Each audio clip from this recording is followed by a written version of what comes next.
If you are a cereal snacker like me and constantly looking for healthier options to graze on, then these speedy chickpea flour and poppy seed breadsticks are exactly what you need.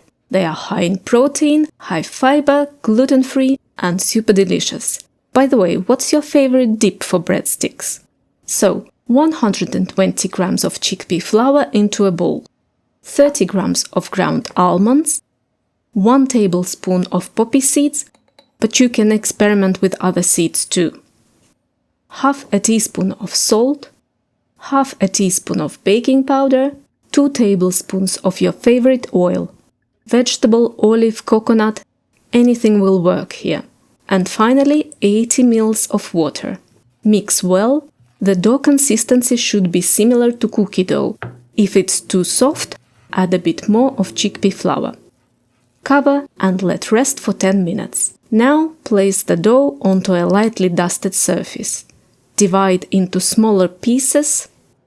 Dust your hands with chickpea flour if the dough is a bit sticky. Roll and slightly stretch to form a breadstick of your desired length and thickness.